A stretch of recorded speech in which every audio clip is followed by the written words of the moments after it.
I gave you my heart. Nandito po ako sa hospital. Ayan guys. Kasalukuyan na nag-aantay ako ng result kasi sobrang taas yung BP ko. Una-una din binigyan nila ako ng injection. In-injectionan ako sa puwet. Injectionan ko ako sa puwet. Ang sakit-sakit. Tapos ginawanan ako ng ECG. Pangalawa flow. Pumunta ako sa room 4. Ginawanan ako ng sugar. Medyo mataas ng sugar ko. Ayan. So, nandito ako. Yan, hindi ko masyado ipakita sila loob. Kasi baka mamaya bawal. Ayan, dito ako. Ayan, guys. So, ayan. Kasi biglang nahilo ako kaninang hapon dito sa Kuwait. At ayun, 2 beses pa akong sumuka dun sa bahay. Ayaw ko sana magpag-doktor kasi mga amo ko may mga trabaho din. Nahiya din ako. Pero thanks God kasi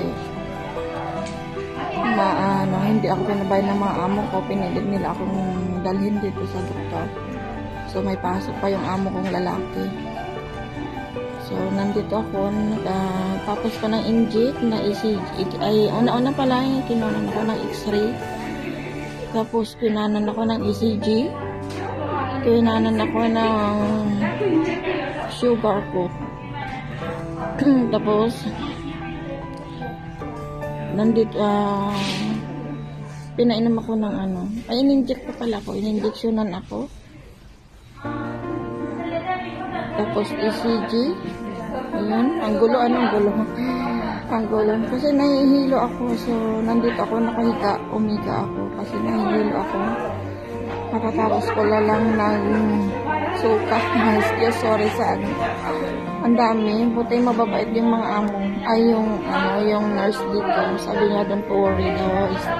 It's a normal daw yung pagsusuka ko kasi sa taas ng dugo ko. 189/97. Kasi nag-BP ako sa bahay. Ganun din yung result noon kanina. So, ngayon pinainom ako ng tablitas. Pagkainom ko ng tablitas, ayun, ang dami kong linabas. So, yun, nakaka-recover ako. Gumanda yung pakiramdam ko, guys. Ayan. So, sana gagaling na ako. Ang hirap. May trabaho pa naman ako yung anak-alaga ko kanina. So, nagpapasalamat ako sa amo ko. Sir and Madam, very, I'm so glad for you to bring here an hospital. Ayan, tama ba yung English ko? Bala na kayo guys kung mali yung English ko. Correctionan niya na lang. Pero talaga hindi ako marunong mag-English. So yan, pinainom ako ng tablitas. Pagkatapos uminom ng tablitas, dami kong linabas. Ayun. Dami kong linabas. Atag-aantay ako mga 30 minutes at i-BP ako ulit. Titingnan kung ano yung result. Kung bumaba ba yung BP ko. Ayan guys. Nahihilo ako. Guys, kinanan na ulit ako ng BP. Sa pangatlo kong BP is 155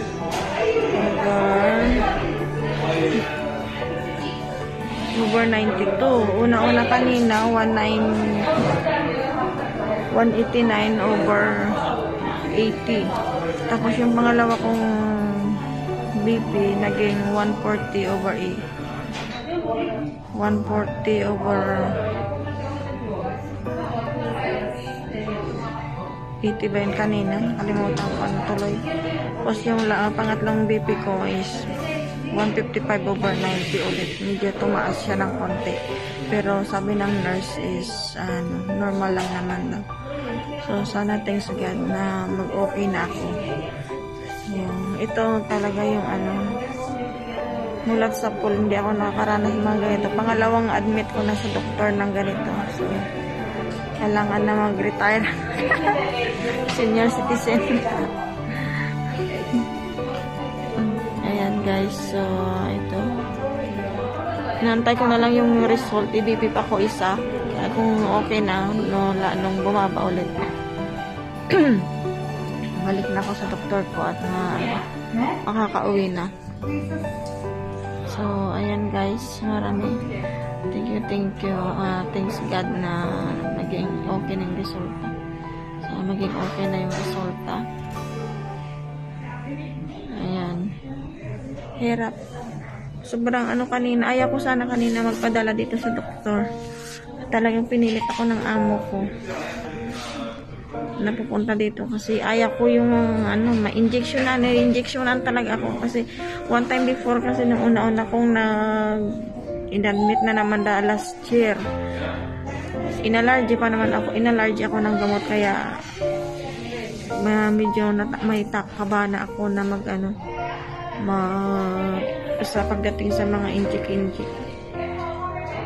So, pero naman kanina, sinabi ko naman sa doktor na may mga allergy ako sa gamot. Ayan. So, ayan guys, waiting na lang ako ng result. Kung bumaba ba yung BP ko ulit. Kung lalong bumaba. So, ayan. So, maraming salamat guys. Sana maging maayos ng kalagayan kasi hirap ng may sakit na may trabaho. Kanina pa ako nagluluto ako ng dinner ng mga amo ko. Hindi ko na natapos nagluto. Yung amo ko na nagpatuloy nagluto. So hanggang dinalan ako dito. Ng oras? Yung amo ko nandun sa labas nag-aantay. Amo kong lalaki. Nakakahiya kasi walang magbabantay sa alangan ng mabaan. Yung mga bata kasi. Ayan. Pa naman dito ngayon, 5 to 5. Bali tawag dito, nagpa-scan, appointment. Yan.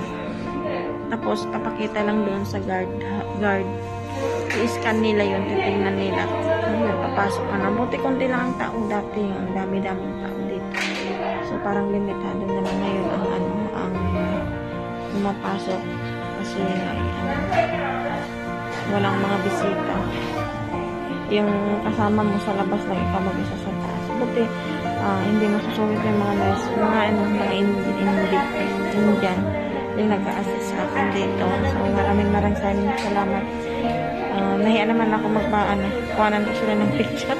Magpa-selfie sana sa kanila. Ang mabait nila na nag-a-assist sa akin.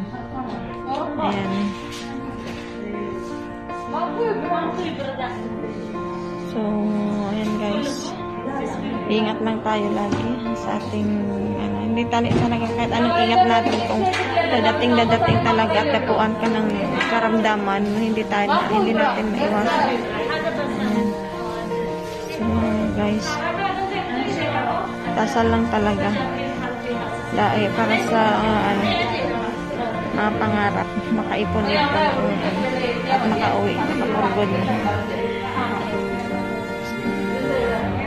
So, maraming salamat din sa mga boss ko na hindi ako pinapabayaan kung may nararamdaman ako.